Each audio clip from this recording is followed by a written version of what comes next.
18 তলায় থাকা এক মেয়ে হঠাৎ দেখল তার ঘরে পানি ঢুকতে শুরু করেছে। আতঙ্কিত হয়ে সে জানালার দিকে এগিয়ে গেল, কিন্তু বাইরের দৃশ্য দেখে তার হার্টবিট যেন থেমে গেল। পুরো শহর ডুবে গেছে। পানি ইতিমধ্যেই অনেক উঁচুতে উঠে এসেছে। সে সাহায্যের জন্য তার স্বামীকে ফোন করল, কিন্তু সেখানেও পরিস্থিতি ছিল ভয়াবহ। স্বামী আতঙ্কিত কণ্ঠে বলল, যত দ্রুত সম্ভব ছাদে পৌঁছাও। এটা শুনেই মেয়েটি তার ছেলেকে খুঁজতে শুরু করল। ঠিক তখনই পুরো ঘর পানিতে ভরে গেল। সে ছেলেকে পিঠে তুলে নিল এবং কোনো মতে ঘর থেকে বেরিয়ে পড়ল। উপরে যাওয়ার পথে আগে থেকেই মানুষের লম্বা লাইন ছিল, কিন্তু তার অন্য একটি রাস্তা জানা ছিল। দেরি না করে সে সেই পথেই এগোতে লাগল।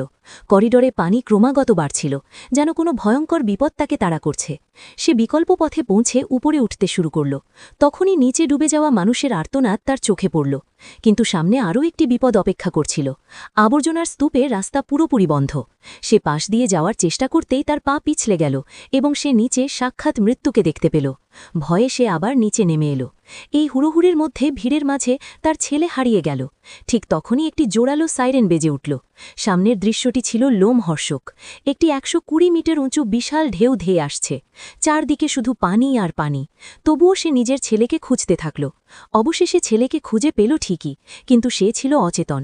মেয়েটি কান্নায় ভেঙে পড়ল। তখনই এক ব্যক্তি সেখানে এলো এবং তাকে উপরে যাওয়ার অনুরোধ করল। কোনো মতে তারা পানির স্তরের উপরে পৌঁছাল। কিছুক্ষণ পর ছেলেটির জ্ঞান ফিরল এবং সে মাকে জড়িয়ে ধরে কাঁদতে লাগল।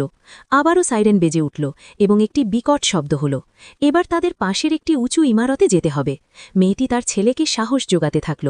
লোকটি বলল, আমাকে আগে উপরে যেতে হবে। মেয়েটি তার ছেলেকে কোলে তুলে নিল। লোকটি হাত বাড়িয়ে দিল যেন তাদের উপরে টেনে তুলতে পারে, কিন্তু পরিস্থিতি ছিল অত্যন্ত কঠিন। শিশুটি ভয়ে চিৎকার করছিল। লোকটি আরও কাছে আসতেই 100 কিমি বেগে পানি উপরে উঠতে শুরু করল। মেয়েটি কোনো মতে বেঁচে গেলেও তার ছেলে আর তার কাছে ছিল না। ততক্ষণে 500 মিটার উঁচু একটি প্রলয়ঙ্কারী ঢেউ পুরো শহরকে গিলে ফেলল।